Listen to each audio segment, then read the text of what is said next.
1. Do we have a chance of beating the Soviets by putting a laboratory in space, or by a trip around the moon, or by a rocket to land on the moon, or by a rocket to go to the moon and back with a man? Is there any other space program which promises dramatic results in which we could win? 2. How much additional would it cost? 3. Are we working 24 hours a day on existing programs? If not, why not? If not, will you make recommendations to me as to how work can be speeded up? 4. In building large boosters, should we put our emphasis on nuclear, chemical, or liquid fuel, or a combination of these three? 5. Are we making maximum effort? Are we achieving necessary results? I have asked Jim Webb, Dr. Weisner, Secretary McNamara, and other responsible officials to cooperate with you fully. I would appreciate a report on this at the earliest possible moment. John F. Kennedy. It was dated April 20th, 1961. With that memo, John Kennedy cranked up the ponderous mill of federal decision-making that ultimately would send the United States on its way to the moon, spend more than $25 billion of public money, harness the adventure and test the faith of some, arouse the doubt and anger of others. In less than 200 words, he set the wealthiest nation in history toward a goal that poets had dreamt of, that primitives had worshipped. The moon, strange silver ball in the sky, full of romance and superstition, keeping the same face toward the earth as it circled, as if taking the measure of man. It governed the tides of Earth's oceans, measured the fertility cycles of Earth's women, gave mankind a magical name for madness. But now it became more. It became the focus of a nation's pride.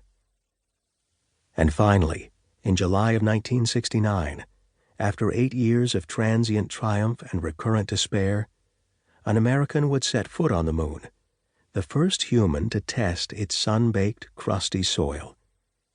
In this lunar desert, with its blinding white surface, its stark black shadows, its small gray compromises, he would plant a flag, as is the manner of men to do, and would give the world a thrill to last the ages, man's first step into the starry night of space, to a kingdom he had always relegated to God. Now it was, as well, the realm of man.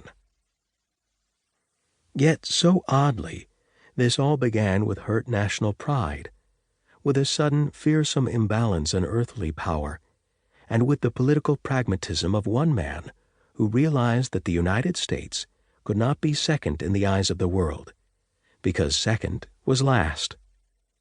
He could not realize at first that the strength of trying would be almost as important as the winning itself.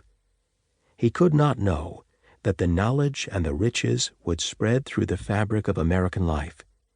He could not see that ultimately there would be the promise of knowing the weather 14 days in advance, the ability to prospect the earth for hidden riches from 100 miles above.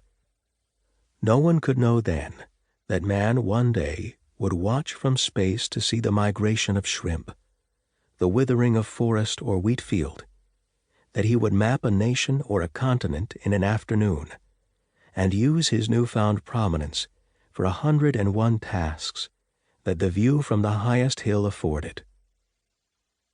To John Kennedy, the competitor, faced with communist threats in Southeast Asia, with shameful defeat in Cuba, with frightening immobility and division at home, there was no time to linger with bitterness and self-pity. The moon was a goal, something the eyes could see, something common men could believe in, something Americans could win, and with its winning, find vigor in an exhausting world. The idea was not the president's. The decision was not made overnight. It was the slow work of 100 committees and teams, 1,000 ambitious minds. But the events of early 1961, with the belabored new administration searching for meaning, put the weight of a nation behind the dreams and plans of others. It was, if anything, overdue. As a